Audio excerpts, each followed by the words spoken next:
கர்த்தருக்குள் பிரியமான சகோதர சகோதரிகளே, நான் உங்கள் சகோதரன் ஜென்கின் சகாயம்.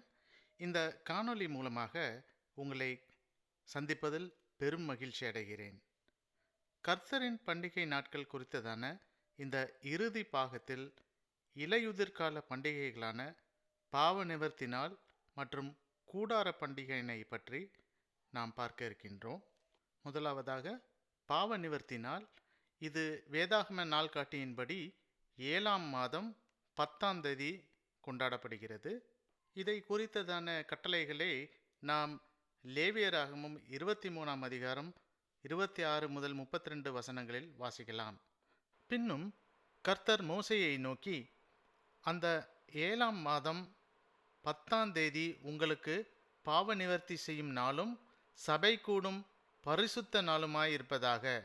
அப்பொழுது நீங்கள் உங்கள் ஆத்துமாக்களை தாழ்மைப்படுத்தி கர்த்தருக்கு தகன பலி செலுத்த கடவீர்கள். அந்த நாள் உங்கள் தேவனாகிய கர்த்தருடைய சந்நிதியில் உங்களுக்காக பாவ நிவர்த்தி செய்யப்படும் பாவ நிவாரண நாளாயிருக்கிறபடியால் அதிலே யாதொரு வேலையும் செய்ய வேண்டாம். அந்நாளிலே தன்னை தாழ்மைப்படுத்தாத எந்த ஆத்மாவும் தன் ஜனத்தில் இராதபடிக்கு அறுப்புண்டு போவான். அந்நாளிலே ஒரு ஆத்துமா யாதொரு வேலையும் செய்தால் அந்த ஆத்துமாவை அவன் ஜனத்தில் நடுவே வைக்காமல் அழிப்பேன். அதில் நீங்கள் எந்த வேலையும் செய்யாதிருப்பது உங்கள் வாசஸ்தலங்களிலெல்லாம் உங்கள் தலைமுறை தோறும் சொல்ல வேண்டிய நித்திய கட்டளை. அது உங்களுக்கு விசேஷித்த ஓய்வினால் அதில் உங்கள் ஆத்துமாக்களை தாழ்மைப்படுத்த வேண்டும். அந்த மாதத்தின் 9ஆம் தேதி சாயங்காலம் துவங்கி மறுநாள் சாயங்காலம் மட்டும் உங்கள் ஓய்வு நாளை ஆசரிக்க கடவீர்கள் என்றார். இந்த நாளானது ஒரு மிக முக்கிய நாளாக அனுசரிக்க கட்டளையிடப்பட்டிருக்கின்றோம். ஏனென்றால் இது பாவ நிவர்த்திக்கென்றே ஒதுக்கப்பட்ட ஒரு விசேஷித்த நாளாகும். எனவே இதற்கேதுவாக அன்றைய தினம் தம்மைத்தானே தாழ்மைப்படுத்தக்கூடிய ஒரு விசேஷ ஓய்வு நாளாக இதனை அனுசரிக்க கட்டளையிடப்பட்டிருக்கின்றோம். நாம் ஏற்கனவே பார்த்தது போல வேதாகம நாள் என்பது சாயங்காலம் துவங்கி மறுநாள் சாயங்காலம் மட்டும் அனுசரிக்கப்படுகிறது. மேலும் லேவியராகமம் 16ஆம் அதிகாரத்தில் நாம் பார்க்கின்றதாவது, இந்த பாவ நிவாரண பலியின் இரத்தத்தினால் ஆசாரியன் தனக்கும் தன் வீட்டாருக்கும் சபையாருக்கும் மட்டுமல்லாமல் இஸ்ரவேல் புத்திரருடைய தீட்டுகளின் நிமித்தமும் அவர்களுடைய சகல பாவங்களினாலும் உண்டான மீறுதல்களின் நிமித்தமும் பரிசுத்த ஸ்தலத்திற்காக பிராயச்சித்தம் செய்ய வேண்டும். அவர்களது தீட்டுகளுக்குள்ளே நிற்கிற ஆசரிப்பு கூடாரத்திற்காகவும் பிராயச்சித்தம் செய்ய வேண்டும். மற்றும் கர்த்தருடைய சந்நிதியில் இருக்கிற பலிபீடத்திற்காகவும் பிராயச்சித்தம் செய்ய வேண்டும். எனவே கர்த்தருடைய சந்நிதியில் உங்கள் பாவமெல்லாம் நீங்கி சுத்திகரிக்கப்படும்படி அந்நாளிலே உங்களை சுத்திகரிக்கும் பொருட்டு உங்களுக்காக பாவ நிவர்த்தி செய்யப்படும். இப்படி வருஷத்தில் ஒரு முறை இஸ்ரவேல் புத்திரருக்காக அவர்களுடைய சகல பாவங்களுக்கும் பாவ நிவர்த்தி செய்து உங்களுடைய நித்திய கட்டளையாய் இருக்க கடவது என்று சொல் என்று கர்த்தர் மோசேயிடம் கட்டளை கொடுக்கிறார். இது எதற்கு நிழலாயிருக்கிறது என்பதனை சகரியா 3ஆம் அதிகாரத்தில் நாம் வாசிக்கலாம். இப்போதும் பிரதான ஆசாரியனாகிய யோசுவாவே, நீ கேள். உனக்கு முன்பாக உட்கார்ந்திருக்கிற உன் தோழரும் கேட்க கடவர்கள். இவர்கள் அடையாளமாய் இருக்கிற புருஷர். இதோ கிளை எண்ணப்பட்டவராகிய என் தாசனை நான் வரப்பண்ணுவேன். இதோ நான் யோசுவாவுக்கு முன்பாக வைத்த கல். இந்த ஒரே கல்லின் மேல் 7 கண்களும் வைக்கப்பட்டிருக்கிறது. இதோ நான் அதன் சித்திர வேலையை நிறைவேற்றி இந்த தேசத்தின் அக்கிரமத்தை ஒரே நாளிலே நீக்கி போடுவேன் என்று சேனைகளின் கர்த்தர் சொல்லுகிறார். இதன் மூலமாக கர்த்தர் தாம் குறித்த நாளான இந்த பாவ நிவாரண நாள் அன்று தேசத்தின் அக்கிரமத்தை ஒரே நாளில் எதிர்காலத்தினிலே நீக்க கர்த்தர் சித்தம் கொண்டுள்ளதை காணலாம். இதை யாரை கொண்டு நிறைவேற்றப் போகிறார் என்றால், கிளை எனப்பட்டவர் மூலமாக. யாரு இந்த கிளை? சகரியா 6ஆம் அதிகாரத்தில் பார்ப்போமேயானால், அவரது பெயர் யோசுவா என்னும் பிரதான ஆசாரியனுடைய பெயரை கொண்டவர் என்பதை அறிகின்றோம். அவரே கர்த்தருடைய ஆலயத்தை கட்டுவார் என்றும், அவர் மகிமை பொருந்தினவராய் தம்முடைய சிங்காசனத்தின் மேல் வீட்டிருந்து ஆளுகை செய்வார் என்றும், தம்முடைய சிங்காசனத்தின் மேல் ஆசாரியராகவும் இருப்பார். இவ்விரண்டின் நடுவாக சமாதானத்தின் ஆலோசனை விளங்கும் என்றும் பார்க்கின்றோம்.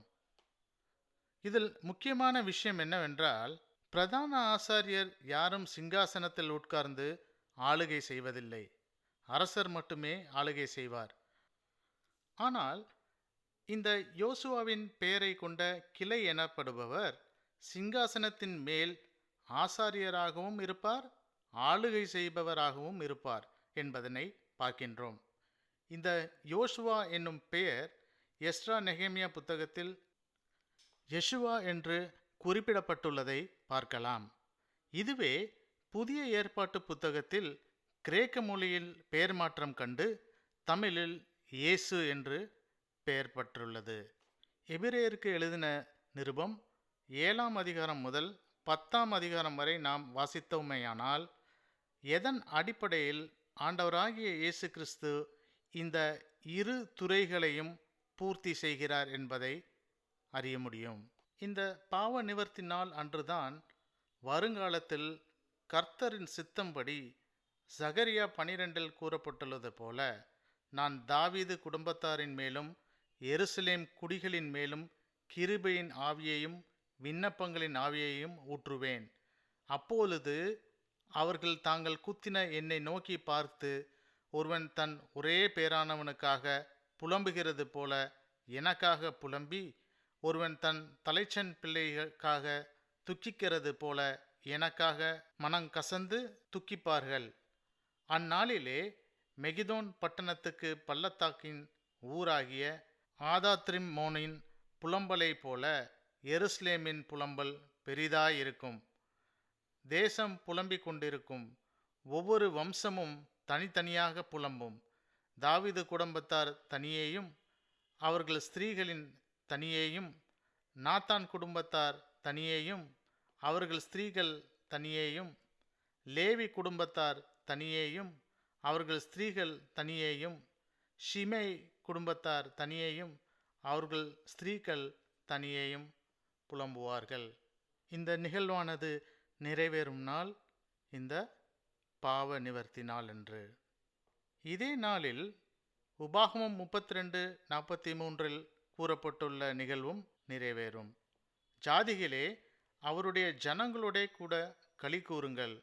அவர் தமது ஊழியக்காரரின் இரத்தத்திற்கு பழி வாங்கி தம்முடைய சத்துருக்களுக்கு பதிலளித்து தமது தேசத்தின் மேலும் தமது ஜனங்களின் மேலும் கிருபையுள்ளவராவார் என்று கூறப்பட்டிருக்கிறது. இந்த கிருபையுள்ளவராவார் என்ற தமிழ் சொல் வேதாகம அசல் மொழியான எபிரேய மொழியில் கஃபார் என்று அழைக்கப்படுகிறது. அதற்கு பரிகாரம் என்று பொருள். இந்த நியாய தீர்ப்பின் நாளை குறித்தே ரோமர் 2 நாம் வாசிக்கிறோம். தேவன் அவனவனுடைய கிரியைகளுக்கு தக்கதாய் அவனவனுக்கு பலனளிப்பார். சோர்ந்து போகாமல் நற்கிரியைகளை செய்து மகிமையையும் கனத்தையையும் அழியாமையையும் தேடுகிறவர்களுக்கு நித்திய ஜீவனை அளிப்பார். சண்டைக்காரராயிருந்து சத்தியத்திற்கு கீழ்ப்படியாமல், அதாவது வசனத்திற்கு கீழ்ப்படியாமல் அநியாயத்திற்கு கீழ்ப்படிந்தவர்களாய் இருக்கிறவர்களுக்கோ உக்கிர கோபாக்கினை வரும். முன்பு யூதரிலும் பின்பு கிரேக்கரிலும் பொல்லாங்கு செய்கிற எந்த மனுஷ ஆத்மாவுக்கும் உபத்திரவமும் வியாகுலமும் உண்டாகும். முன்பு யூதரிலும் பின்பு கிரேக்கரிலும் எவன் நன்மை செய்கிறானோ அவனுக்கு மகிமையும் கனமும் சமாதானமும் உண்டாகும். தேவனிடத்தில் பட்சபாதம் இல்லை. எவர்கள் நியாயப்பிரமாணம் இல்லாமல் பாவம் செய்கிறார்களோ அவர்கள் நியாயப்பிரமாணம் இல்லாமல் கெட்டு போவார்கள். எவர்கள் நியாயப்பிரமாணத்துக்கு உட்பட்டவர்களாய் பாவம் செய்கிறார்களோ அவர்கள் நியாயப்பிரமாணத்தினாலே ஆக்கினை தீர்ப்படைவார்கள். நியாயப்பிரமாணத்தை கேட்கிறவர்கள் தேவனுக்கு முன்பாக நீதிமான்கள் அல்ல, நியாயப்பிரமாணத்தின்படி செய்கிறவர்களே நீதிமான்கள் ஆக்கப்படுவார்கள். எவ்வாறு நீதிமான்கள் ஆக்கப்படுவார்கள் என்பதை ஏசாயா 45 நாம் வாசிக்கலாம். நீங்கள் தெரிவிக்கும்படி சேர்ந்து ஏகமாய் யோசனை பண்ணுங்கள். இதை பூர்வகாலம் முதற்கொண்டு விளங்க பண்ணி அந்நாள் துவக்கி இதை அறிவித்தவர் யார்? கர்த்தராகிய நான் அல்லவா? நீதிபரரும் இரட்சகருமாகிய என்னை அல்லாமல் வேறே தேவன் இல்லை. என்னை தவிர வேறொருவரும் இல்லை. பூமியின் எல்லையெங்கும் உள்ளவர்களே, என்னை நோக்கி பாருங்கள், அப்பொழுது இரட்சிக்கப்படுவீர்கள். நானே தேவன், வேறொருவரும் இல்லை. முழங்கால் யாவும் எனக்கு முன்பாக முடங்கும், நாவு யாவும் என்னை முன்னிட்டு ஆணையிடும் என்று நான் என்னை கொண்டே ஆணையிட்டிருக்கின்றேன். இந்த நீதியான வார்த்தை என் வாயிலிருந்து புறப்பட்டது, இது மாறுவது இல்லை என்கிறார். கர்த்தரிடத்தில் மாத்திரம் நீதியும் வல்லமையும் உண்டென்று அவனவன் சொல்லி அவரிடத்தில் வந்து சேருவான். அவருக்கு விரோதமாய் எரிச்சல் கொண்டிருக்கிற யாவரும் வெட்கப்படுவார்கள். இஸ்ரவேலின் சந்ததியாகிய யாவரும் கர்த்தருக்குள் நீதிமான்களாக்கப்பட்டு மேன்மை பாராட்டுவார்கள். இதன் மூலம் என்ன தெரிகிறது? நீதிமான்கள் ஆக்கப்படுவது எவ்வாறு என்றால், நியாயப்பிரமாணத்தை கைக்கொள்கிறவர்கள் தங்கள் மாம்சத்தினால் அல்ல, அவர்கள் கர்த்தரின் வசனத்திற்கு கீழ்ப்பட்டு நடக்கின்றபடியால் கர்த்தருக்குள் நீதிமான்களாக்கப்பட்டு மேன்மை பாராட்டப்படுவார்கள்.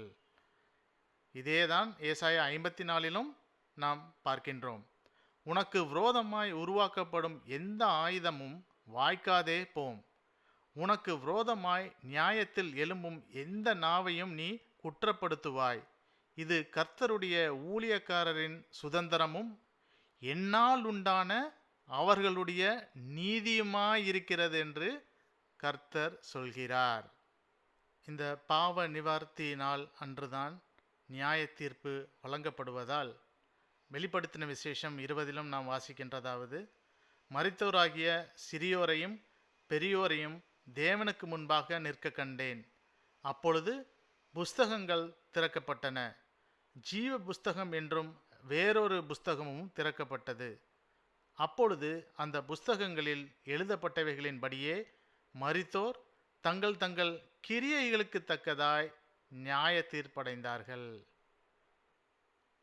இந்த நியாய தீர்ப்பு நாளான பாவ நிவர்த்தி நாள் அன்று நம்மை தமக்குள் நீதிமான்களாக்கும் பொருட்டுதான் பஸ்கா அன்று ஆண்டவராகிய இயேசு கிறிஸ்து தமது இரத்தம் சிந்தி சிலுவையில் மரித்து 3ஆம் நாள் அறுப்பின் பண்டிகை அன்று உயிரோடு எழும்பி நமக்காக பரலோக கூடாரத்தில் பிரதான ஆசாரியராக செயல்பட்டு வருகின்றார்.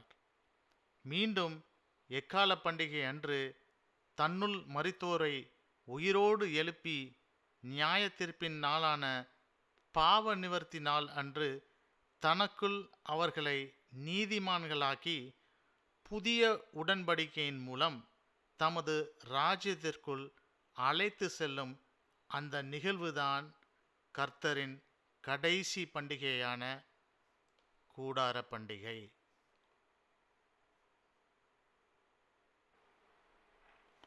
இந்த கூடார பண்டிகையினை குறித்த கட்டளையினை லேவியராகமம் 23ஆம் அதிகாரத்தில் நாம் வாசிப்பதாவது, 7ஆம் மாதம் 15ஆம் தேதி முதல் 7 நாள் அளவும் கர்த்தருக்கு ஆசரிக்கும் கூடார பண்டிகையாய் இருப்பதாக. முதலாம் நாளிலும் ஓய்வு, 8ஆம் நாளிலும் ஓய்வு. முதல் நாளிலே அலங்காரமான விருட்சங்களின் கனிகளையும் பேரீச்சின் ஓலைகளையும் தலைத்திருக்கிற விருட்சங்களின் கிளைகளையும் ஆற்ற வரிகளையும் கொண்டு வந்து உங்கள் தேவனாகிய கர்த்தருக்கு சந்நிதியில் 7 நாளும் மகிழ்ச்சியாயிருங்கள். வருஷந்தோறும் 7 நாள் கர்த்தருக்கு இந்த பண்டிகையை ஆசரிக்க கடவீர்கள். இது உங்கள் தலைமுறை தோறும் செல்ல வேண்டிய நித்திய கட்டளை. 7ஆம் மாதத்தில் அதை ஆசரிக்க வேண்டும். நான் இஸ்ரவேல் புத்திரரை எகிப்து தேசத்திலிருந்து புறப்பட பண்ணின போது அவர்களை கூடாரங்களில் குடியிருப்ப பண்ணினதை உங்கள் சந்ததியார் அறியும்படிக்கு 7 நாள் கூடாரங்களில் குடியிருக்க கடவீர்கள். இஸ்ரவேலில் பிறந்தவர்கள் எல்லோரும் கூடாரங்களில் வாசம் பண்ண வேண்டும். நான் உங்கள் தேவனாகிய கர்த்தர் என்று சொல் என்றார். இதன் நிமித்தம் இந்த பண்டிகையானது எதற்கு நினைவாக உள்ளது என்றால், கர்த்தர் இஸ்ரவேல் மக்களை எகிப்திலிருந்து வெளியே கொண்டு வந்த பொழுது கூடாரங்களில் குடியிருக்க பண்ணினதை நினைவு கூறும்படிக்கு இந்த பண்டிகையினை ஆசரிக்க கட்டளையிட்டார் என்பதை பார்க்கின்றோம். ஆனால் இது எதற்கு ஒத்திகையாக இருக்கிறது என்றால், யாத்திராகமம் 25 நாம் வாசிப்பதாவது, அவர்கள் நடுவிலே நான் வாசம் பண்ண எனக்கு ஒரு பரிசுத்த ஸ்தலத்தை உண்டாக்குவார்களாக. நான் உனக்கு காண்பிக்கும் வாசஸ்தலத்தின் மாதிரியின்படியே அதனுடைய எல்லா தட்டுமுட்டுகளின் மாதிரியின்படியும் அதை செய்வீர்களாக. அதேபோல் லேவியராகமம் 26 உங்கள் நடுவில் என் வாசஸ்தலத்தை ஸ்தாபிப்பேன், என் ஆத்துமா உங்களை அரோசிப்பதில்லை, நான் உங்கள் நடுவிலே உலாவி உங்கள் தேவனாய் இருப்பேன், நீங்கள் என் ஜனமாய் இருப்பீர்கள் என்று கர்த்தர் கொடுத்த வாக்கு தத்தத்தின் அடையாளமாக தான் குறித்ததான இந்த கூடார பண்டிகையை ஆசரிக்க கட்டளையிட்டிருக்கிறார் என்பதை பார்க்கின்றோம். அதே போல எசேக்கியேல் 37 நாம் வாசிக்கிறதாவது, என் வாசஸ்தலம் அவர்களிடத்தில் இருக்கும், நான் அவர்கள் தேவனாய் இருப்பேன், அவர்கள் என் ஜனமாய் இருப்பார்கள். அப்படியே என் பரிசுத்த ஸ்தலம் அவர்கள் நடுவிலே என்றென்றைக்கும் இருக்கும் பொழுது நான் இஸ்ரவேலை பரிசுத்தம் பண்ணுகிற கர்த்தர் என்று ஜாதிகள் அறிந்து கொள்வார்கள் என்கிறார் என்று சொல் என்றார். இதன் மூலம் கர்த்தராகிய இயேசு கிறிஸ்து பரலோக ராஜ்யத்தை இந்த பூமியில் ஸ்தாபித்து தம் மக்களோட வாசம் செய்யும் நாளை குறிப்பதாக இந்த கூடார பண்டிகை அமைகிறது என்பதனை அறியலாம். அந்த கர்த்தருடைய அரசாட்சியின் பொழுது சகரியா 14 நாம் வாசிப்பதாவது, பின்பு எருசலேமுக்கு விரோதமாக வந்திருந்த எல்லா ஜாதிகளிலும் மீதியான யாவரும் சேனைகளின் கர்த்தராகிய ராஜாவை தொழுது கொள்ளும்படிக்கும் கூடார பண்டிகையை ஆசரிக்கும்படியும் வருஷா வருஷம் வருவார்கள். அப்பொழுது பூமியின் வம்சங்களில் சேனைகளின் கர்த்தராகிய ராஜாவை தொழுது கொள்ள எருசலேமுக்கு வராதவர்கள் எவர்களோ அவர்கள் மேல் மழை வருஷிப்பதில்லை. மழை வருஷிக்காத எகிப்தின் வம்சம் வராமலும் சேராமலும் போனால் கூடார பண்டிகையை ஆசரிக்க வராத ஜாதிகளை கர்த்தர் வாதிக்கும் வாதையை அவர்கள் மேலும் வரும். இது எகிப்தருடைய பாவத்துக்கும் கூடார பண்டிகையை ஆசரிக்க வராத சகல ஜாதிகளுடைய பாவத்துக்கும் வரும் ஆக்கினை. மட்டுமல்லாமல் ஆண்டவராகிய இயேசு கிறிஸ்து ஏற்கனவே நம் மத்தியில் மனிதனாக பிறந்து வாசம் செய்தார் அல்லவா? அதுவும் கர்த்தரின் குறித்த பண்டிகை நாளாக தானே இருந்திருக்க வேண்டும் என்று நீங்கள் கருதினால் உங்கள் கருத்து சரியே. ஆண்டவராகிய இயேசு கிறிஸ்து பிறந்தது கூடார பண்டிகை அன்றே. அவர் 7 நாள் கூடாரத்தில் இருந்து 8ஆம் நாள் விருத்தச்சேதனம் செய்யும் பொருட்டு ஆலயத்திற்கு கொண்டு வரப்பட்டார்.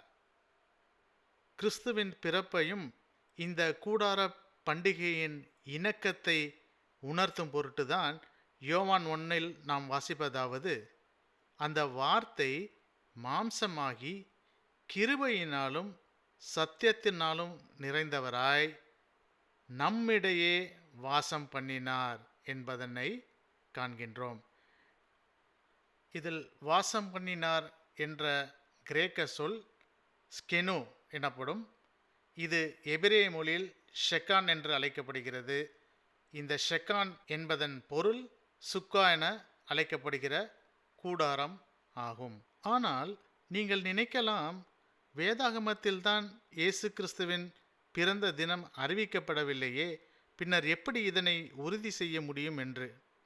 இதில்தான் கர்த்தரின் குறித்த இந்த பண்டிகை நாட்களின் முக்கியத்துவமே அடங்கியிருக்கிறது. இதனை உறுதி செய்யும் பொருட்டு நாம் லூக்கா 1 வாசிப்பதாவது, யூதேயா தேசத்தின் ராஜாவாகிய ஏரோதின் நாட்களில் அபியா என்னும் ஆசாரிய வகுப்பில் சகரியா என்னும் பேர் கொண்ட ஆசாரியன் ஒருவன் இருந்தான். அவன் மனைவி ஆரோனுடைய குமாரத்திகளில் ஒருத்தி. அவள் பேர் எலிசபெத். அவர்கள் இருவரும் கர்த்தரிட்ட சகல கற்பனைகளின்படியேயும் நியமங்களின்படியேயும் குற்றமற்றவர்களாய் நடந்து தேவனுக்கு முன்பாக நீதியுள்ளவர்களாய் இருந்தார்கள். எலிசபெத்து மலடியாய் இருந்தபடியினால் அவர்களுக்கு பிள்ளை இல்லாதிருந்தது. இருவரும் வயது சென்றவர்களாய் இருந்தார்கள். அப்படி இருக்க அவன் தன் ஆசாரிய வகுப்பின் முறைப்படி தேவ சித்தத்தினேலே ஆசாரிய ஊழியம் செய்து வருகிற காலத்தில் ஆசாரிய ஊழிய முறையின்படி அவன் தேவாலயத்துக்குள் பிரவேசித்து தூபங்காட்டுகிறதற்கு சீட்டை பெற்றான். தூபங்காட்டுகிற வேளையில் ஜனங்கள் எல்லோரும் கூட்டமாய் வெளியே ஜெபம் பண்ணி கொண்டிருந்தார்கள். அப்பொழுது கர்த்தருடைய தூதன் ஒருவன் தூப பீடத்தின் வலது பக்கத்திலே நின்று அவருக்கு தரிசனமானான். சகரியா அவனை கண்டு கலங்கி பயமடைந்தான். தூதன் அவனை நோக்கி, சகரியாவே, பயப்படாதே, உன் வேண்டுதல் கேட்கப்பட்டது. உன் மனைவியாகிய எலிசபெத்து உனக்கு ஒரு குமாரனை பெறுவாள். அவனுக்கு யோவான் என்று பெயரிடுவாயாக என்று கூறினான். இதில் நாம் கவனிக்க வேண்டிய முக்கியமான விஷயம் என்னவென்றால், யோவான் ஸ்நானகன் உடைய தந்தை சகரியா ஒரு ஆசாரியன். எந்த வகுப்பை சேர்ந்தவர் என்றால் அபியா வகுப்பை சேர்ந்தவர். இந்த அபியா வகுப்பு எதை குறிப்பிடுகிறது என்பதை 1 நாளாகமம் 24 நாம் காணலாம். இந்த அபியா என்ற ஆசாரிய வகுப்பு 8ஆம் வரிசையாகும். இந்த ஆசாரிய வகுப்புகள் பரிசுத்த ஸ்தலத்துக்கும் தேவனுக்கு அடுத்த காரியங்களில் பிரபுக்களாயிருக்கும்படிக்கும் ஆசாரிய ஊழியத்துக்கு முறைப்படி தாவீதினால் சீட்டு போட்டு ஏற்படுத்தப்பட்ட ஆசாரிய வகுப்புகளாகும். முதல் வரிசையை சேர்ந்தவர்கள் வேதாகம ஆண்டின் முதல் வார ஆலய பணியை செய்வார்கள். 2ஆம் வரிசையை சேர்ந்தவர்கள் வேதாகம ஆண்டின் 2ஆம் வாரம் ஆலய பணி செய்வார்கள். இப்படி பார்த்தால் சகரியாவின் 8ஆம் வரிசையான அபியா வகுப்பை சேர்ந்தவர்கள் ஆண்டின் 8ஆம் வாரம், அதாவது 2ஆம் மாதத்தின் கடைசி வாரம் ஆலய பணியை செய்வார்கள். இந்த சமயத்தில்தான் கர்த்தரின் தூதன் சகரியாவிற்கு காட்சியளித்து யோவானின் பிறப்பை பற்றி கூறுகிறார். அவனுடைய ஊழியத்தின் நாட்கள் நிறைவேறினவுடனே தன் வீட்டுக்கு போனான், அதாவது சகரியா. அந்நாட்களுக்கு பின்பு அவன் மனைவியாகிய எலிசபெத் கர்ப்பவதியாகி, ஜனங்களுக்குள்ளே எனக்கு உண்டாயிருந்த நிந்தையை நீக்கும்படியாக கர்த்தர் இந்த நாட்களில் என் மேல் கடாட்சம் வைத்து எனக்கு இப்படி செய்தருளினார் என்று சொல்லி 5 மாதம் வெளிப்படாதிருந்தாள். அதாவது சகரியாவின் ஊழிய நாட்கள் நிறைவு என்பது வேதாகம ஆண்டின் 8ஆம் வாரம் நிறைவு, அதாவது 2ஆம் மாதத்தின் நிறைவின் போது சகரியா வீட்டுக்கு போனார் என்பதை பார்க்கின்றோம். இந்த 3ஆம் மாதத்தில்தான் அவருடைய மனைவி எலிசபெத் கர்ப்பம் தரிக்கிறார். இவ்வாறு கர்ப்பம் தரித்து 5 மாதம் வெளிப்படாதிருந்தாள் என்பதை பார்க்கின்றோம். அப்படி பார்த்தால் வேதாகம நாள்காட்டியின்படி 8வது மாதம் வரையாகும். அவளது 6ஆம் மாதத்திலே காபிரியேல் என்னும் தூதன் கலிலேயாவில் உள்ள நாசரேத் என்னும் ஊரில், இந்த 6ஆம் மாதம் என்றால் வேதாகம ஆண்டில் 9வது மாதம் என்று அர்த்தம். காபிரியேல் என்னும் தூதன் கலிலேயாவில் உள்ள நாசரேத் என்னும் ஊரில் தாவீதின் வம்சத்தனாகிய யோசேப்பு என்கிற நாமமுள்ள புருஷனுக்கு நியமிக்கப்பட்டிருந்த ஒரு கன்னிகையின் இடத்திற்கு தேவனாலே அனுப்பப்பட்டான். அந்த கன்னிகையின் பேர் மரியாள். அவள் இருந்த வீட்டில் தேவதூதன் பிரவேசித்து, கிருபை பெற்றவளே வாழ்க, கர்த்தர் உன்னுடனே இருக்கிறார், ஸ்திரீகளுக்குள்ளே நீ ஆசீர்வதிக்கப்பட்டவள் என்றான். அவளோ அவனை கண்டு அவன் வார்த்தையினால் கலங்கி இந்த வாழ்த்துதல் எப்படிப்பட்டதோ என்று சிந்தித்து கொண்டிருந்தாள். தேவதூதன் அவளை நோக்கி, மரியாளே, பயப்படாதே, நீ தேவனிடத்தில் கிருபை பெற்றாய். இதோ நீ கர்ப்பவதியாகி ஒரு குமாரனை பெறுவாய். அவருக்கு இயேசு என்று பெயரிடுவாயாக. அவர் பெரியவராயிருப்பார், உன்னதமானவருடைய குமாரன் எனப்படுவார். கர்த்தராகிய தேவன் அவருடைய பிதாவாகிய தாவீதின் சிங்காசனத்தை அவருக்கு கொடுப்பார். அவர் யாக்கோபின் குடும்பத்தாரே என்றென்றைக்கும் அரசாளுவார். அவருடைய ராஜ்யத்துக்கு முடிவு இராது என்றான். அதற்கு மரியாள் தேவதூதனை நோக்கி, இது எப்படியாகும்? புருஷனை அறியனே என்றாள். தேவதூதன் அவளுக்கு பிரதியுத்தரமாக, பரிசுத்த ஆவி உன்மேல் வரும், உன்னதமானவருடைய பலம் உன்மேல் நிழலிடும். ஆதலால் உன்னிடத்தில் பிறக்கும் பரிசுத்தம் உள்ளது தேவனுடைய குமாரன் என்னப்படும்.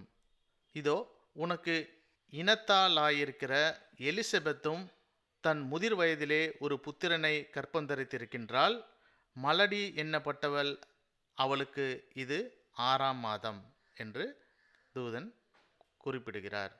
அதாவது எலிசபெத்துக்கு 6ஆம் மாதம் என்றால் அந்த ஆண்டில் 9வது மாதம் என்று அர்த்தம். இந்த 9ஆம் மாதம் என்பது ஒரு விசேஷ தீர்க்க தரிசனத்தை உள்ளடக்கியது. இந்த தீர்க்க தரிசனத்தை ஆகாய் 2 நாம் வாசிப்போமேயானால், 9ஆம் மாதத்தில் 24ஆம் நாளாகிய இன்று ஆண்டவரின் கோவிலுக்கு அடித்தளம் இடப்பட்டுள்ளது என்பதனை நாம் வாசிக்கலாம்.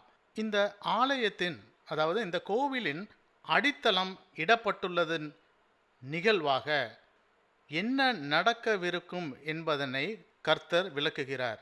அதாவது தான் விண்ணுலகையும் மண்ணுலகையும் ஒருங்கே அசைக்கப் போகிறார். அரசுகளின் அரியணையை கவிழ்க்கப் போகிறார். வேற்றினத்து அரசுகளின் வலிமையை ஒழிக்கப் போகிறார். தேவர்களையும் அவற்றில் இருப்போரையும் வீழ்த்தி, குதிரைகளும் குதிரை வீரர்களும் ஒருவர் மற்றவரது வாளுக்காக இரையாவார்கள் என்று கர்த்தர் கூறுகிறார். இப்படிப்பட்ட மகத்துவமான கோவில் என்ன என்பதன் விளக்கத்தை ஆண்டவராகிய இயேசு கிறிஸ்து யோவான் 2 குறிப்பிடுகிறார். இயேசு அவர்களுக்கு பிரதியுத்தரமாக, இந்த ஆலயத்தை இடித்து போடுங்கள், 3 நாளைக்குள்ளே இதை எழுப்புவேன் என்றார். அப்பொழுது யூதர்கள், இந்த ஆலயத்தை கட்ட 46 வருஷம் சென்றதே, நீர் இதை 3 நாளைக்குள்ளே எழுப்புவீரோ என்றார்கள். அவரோ தம்முடைய சரீரமாகிய ஆலயத்தை குறித்து பேசினார்.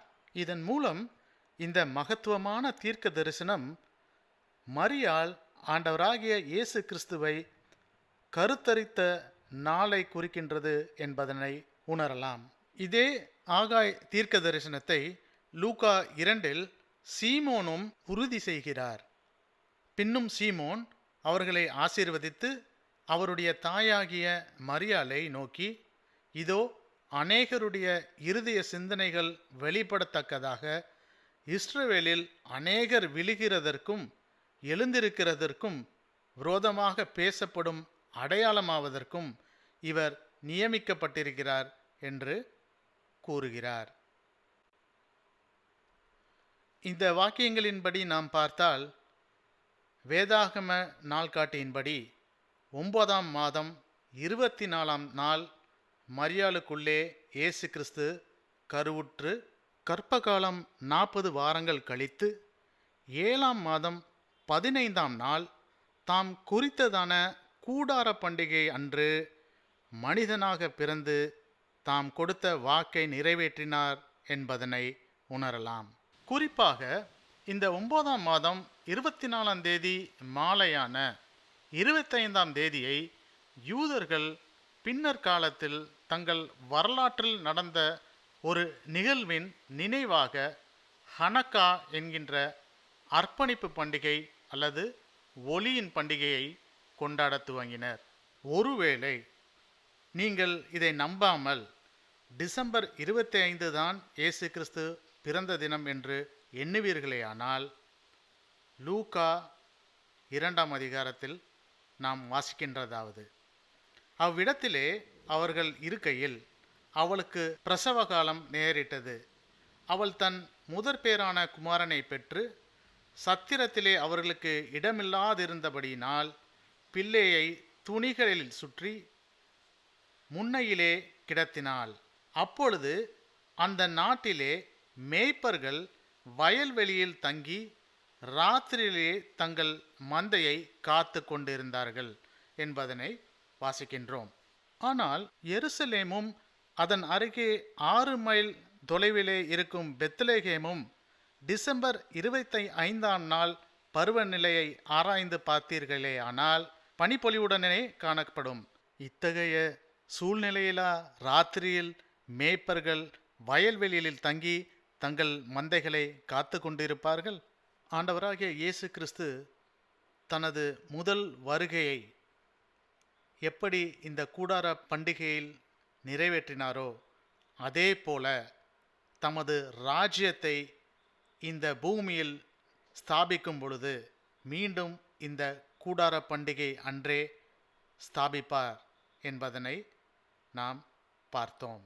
லூக்கா 13 ஆண்டவராகிய இயேசு கிறிஸ்து, எருசலேமே எருசலேமே, தீர்க்கதரிசிகளை கொலை செய்து உன்னிடத்தில் அனுப்பப்பட்டவர்களை கல்லெறிகிறவளே, கோழி தன் குஞ்சுகளை தன் சிறகுகளின் கீழே கூட்டி சேர்த்து கொள்ளும் வண்ணமாக நான் எத்தனையோ தரமோ உன் பிள்ளைகளை கூட்டி சேர்த்து கொள்ள மனதாயிருந்தேன், உங்களுக்கோ மனதில்லாமல் போயிற்று. இதோ உங்கள் வீடு உங்களுக்கு பாழாக்கி விடப்படும். கர்த்தருடைய நாமத்தினாலே வருகிறவர் ஸ்தோத்தரிக்கப்பட்டவர் என்று நீங்கள் சொல்லும் காலம் வருமளவும் என்னை காணாதிருப்பீர்கள் என்று மெய்யாகவே உங்களுக்கு சொல்லுகிறேன் என்றார். சரி, இந்த தேவனுடைய ராஜ்யத்தில் பிரவேசிக்க போகிறது யூதர்கள் மட்டுமா அல்லது இஸ்ரவேல் மக்கள் மட்டுமா என்றால், ஏசாயா 56 கர்த்தர் கொடுக்கின்ற வாக்கினை நாம் வாசிக்க கேட்போம். கர்த்தரை சேவிக்கவும் கர்த்தருடைய நாமத்தை நேசிக்கவும் அவருக்கு ஊழியக்காரராய் இருக்கவும் அவரை சேர்ந்து ஓய்வு நாளை பரிசுத்த குலைச்சல் ஆக்காதபடி ஆசரித்து என் உடன்படிக்கையை பற்றி கொண்டிருக்கிற அந்நிய புத்திரர் அனைவரையும் நான் என் பரிசுத்த பர்வதத்துக்கு கொண்டு வந்து என் ஜெப வீட்டிலே அவர்களை மகிழ பண்ணுவேன். அவர்களுடைய சர்வாங்க தகனங்களும் அவர்களுடைய பலிகளும் என் பலிபீடத்தின் மேல் அங்கீகரிக்கப்பட்டிருக்கும். என்னுடைய வீடு சகல ஜனங்களுக்கும் ஜெப வீடு என்னப்படும். இதனையே வெளிப்படுத்தின விசேஷம் 22 நாம் வாசிக்கின்றதாவது, ஜீவ விருட்சத்தின் மேல் அதிகாரம் உள்ளவர்களாவதற்கும் வாசல்கள் வழியாய் நகரத்திற்குள் பிரவேசிப்பதற்கும் அவருடைய கற்பனைகளின்படி செய்கிறவர்கள் பாக்கியவான்கள். கர்த்தரின் பண்டிகை நாட்கள் அனைத்தையும் நாம் ஒன்றிணைத்து பார்ப்போமேயானால், கர்த்தரின் ஓய்வு நாள் என்பது வாரத்தின் 7ஆம் நாள் அனுசரிக்க வேண்டும். அது வெள்ளிக்கிழமை மாலை முதல் சனிக்கிழமை மாலை வரை அனுசரிக்கப்பட வேண்டும். இதன் பொருள் கர்த்தர் ஓய்வு எடுத்ததின் மற்றும் இளைப்பாறுதலை நமக்கு அளிக்கும் பொருளாக இதனை அனுசரிக்க வேண்டும். பஸ்கா என்பது வேதாகம நாள் கட்டியின்படி 1ஆம் மாதம் 14ஆம் நாள் அனுசரிக்கப்படுகிறது. இது ஆண்டவராகிய இயேசு கிறிஸ்து சிலுவையில் அறையப்பட்ட தினத்தை நினைவு கூர்வதாக அமைகிறது. அதேபோல் புளிப்பில்லா அப்ப பண்டிகையானது வேதாகம நாள்காட்டியின் 1ஆம் மாதம் 15ஆம் நாள் கொண்டாடப்படுகிறது. இது கர்த்தராகிய இயேசு கிறிஸ்து அடக்கம் செய்யப்பட்ட நாளை குறிப்பிடுகிறது. அதேபோல் அறுப்பின் பண்டிகையானது அந்த முதல் மாதம் புளிப்பில்லா அப்ப பண்டிகையை அடுத்து வரும் வாராந்திர ஓய்வு நாளைக்கு மறுநாள் கொண்டாடப்படுகிறது. இது கிறிஸ்து உயிர் தெழுந்த தினம். அதேபோல் வாரங்களின் பண்டிகை இந்த புளிப்பில்லா அப்ப பண்டிகையை ஒட்டி வரும் வாராந்திர ஓய்வு நாளிலிருந்து 50ஆம் நாள் கொண்டாடப்படுகிறது. இது பரிசுத்த ஆவியானவர் நமக்கு வழங்கப்பட்ட தினம். அதேபோல் எக்கால பண்டிகையானது வேதாகம நாள்காட்டியின்படி 7ஆம் மாதம் முதல் நாள் கொண்டாடப்படுகிறது. இது கிறிஸ்துவின் 2ஆம் வருகையை குறிக்கின்ற தினமாகும். அதேபோல் பாவ நிவர்த்தி நாளானது வேதாகம நாள்காட்டியின்படி 7ஆம் மாதம் 10ஆம் நாள் கொண்டாடப்படுகிறது. இது கிறிஸ்து நம் அனைவருக்கும் பாவ நிவர்த்தி செய்யப்படும் நாள். இதனை எதிர்பார்த்து நாம் இந்த நாளை கொண்டாட கடமைப்பட்டு இருக்கிறோம். அதேபோல் கூடார பண்டிகையானது வேதாகம நாள்காட்டியின்படி 7ஆம் மாதம் 15ஆம் நாள் கொண்டாடப்படுகிறது. இது கிறிஸ்துவின் பிறப்பையும் மீண்டும் அவர் இந்த பூமியிலே தனது ராஜ்யத்தை ஸ்தாபிக்கும் பொருட்டு வரவிருக்கும் நாளை எதிர்பார்த்து நாம் கொண்டாடுவதற்கு கடமைப்பட்டிருக்கின்றோம். இந்த வேதாகம நாள்காட்டியையும் நமது ஆங்கில நாள்காட்டியையும் ஒப்பிட்டு பார்ப்போமேயானால், வேதாகம நாள்காட்டியின்படியான முதலாம் மாதம் நமது ஆங்கில காலண்டரில் மார்ச் அல்லது ஏப்ரல் மாதம் வரும். அதேபோல வேதாகம நாள்காட்டியின்படியேயான 7ஆம் மாதம் என்பது நமது ஆங்கில காலண்டரில் செப்டம்பர் மாதம் அல்லது அக்டோபர் மாதம் வரும். சற்றே நாம் சிந்தித்து பார்ப்போம். கர்த்தர் குறித்த நாளை விட்டுவிட்டு அவரது பண்டிகைகளை நாம் நமது மனிதர்களின் சம்பிரதாயப்படி நாம் குறித்த நாட்களில் கொண்டாடுவோமேயானால் அது கர்த்தரின் பார்வையில் ஏற்கப்படுமா? 2 தீமோத்தேயு 3 வாசிப்பதாவது, வேத வாக்கியங்கள் எல்லாம் தேவ ஆவியினால் அருளப்பட்டிருக்கிறது. தேவனுடைய மனுஷன் தேறினவனாகவும் எந்த நற்கிரியையையும் செய்ய தகுதியுள்ளவனாகவும் இருக்கும்படியாக அவைகள் உபதேசத்துக்கும் கடிந்து கொள்ளுதலுக்கும் சீர்திருத்தலுக்கும் நீதியை படிப்பிக்குதலுக்கும் பிரயோஜனம் உள்ளவையாய் இருக்கிறது. பிரியமானவர்களே, அநேகமாக கிறிஸ்தவர்கள் இன்று நியாயப்பிரமாணத்தையும் கர்த்தரின் பண்டிகை நாட்களையும் அனுசரிக்காமல் போவதற்கு முக்கிய காரணம் பவுல் அடிகளாரின் நிருபத்தை அவர்கள் தவறாக புரிந்து கொண்டதன் பேரில்தான். இதனையே பேதுருவும் எச்சரிக்கின்றார். 2 பேதுரு 3ஆம் அதிகாரம் 15-18 வசனங்களை நாம் வாசித்தோமேயானால் புரியும். மேலும் நம்முடைய கர்த்தரின் நீடிய பொறுமையை இரட்சிப்பென்று எண்ணுங்கள். நமக்கு பிரியமான சகோதரனாகிய பவுலும் தனக்கு அருளப்பட்ட ஞானத்தினாலே இப்படியே உங்களுக்கு எழுதியிருக்கிறான். எல்லா நிருபங்களிலும் இவைகளை குறித்து பேசியிருக்கிறான். அவன் சொன்னவைகளில் சில காரியங்கள் அறிகிறதற்கு அரிதாயிருக்கிறது. கல்லாதவர்களும், யார் கல்லாதவர்கள்? பழைய ஏற்பாட்டினை முழுமையாக படியாதவர்கள், இவர்கள்தான் கல்லாதவர்கள். உறுதியில்லாதவர்களும் மற்ற வேத வாக்கியங்களை புரட்டுகிறது போல தங்களுக்கு கேடு வரத்தக்கதாக இவைகளையும் புரட்டுகிறார்கள்.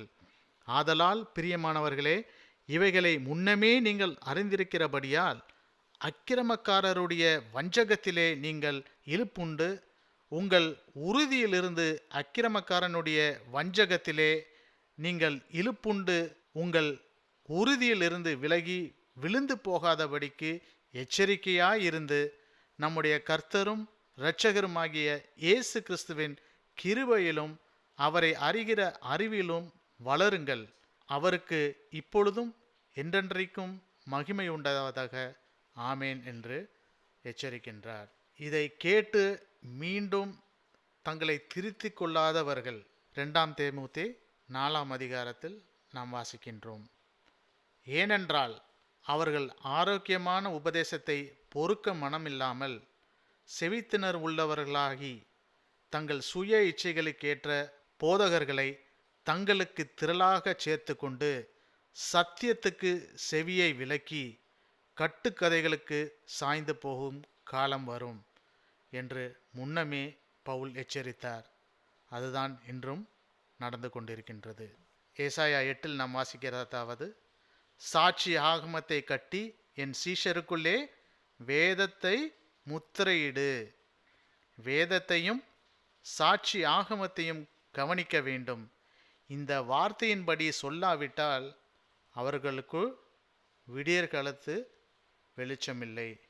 பிரியமானவர்களே, இந்த கர்த்தரின் பண்டிகை நாட்கள் குறித்ததான இந்த அனைத்து பாகங்களும் உங்களுக்கு மிகவும் பிரயோஜனமாக இருந்திருக்கும் என்று நம்புகிறேன்.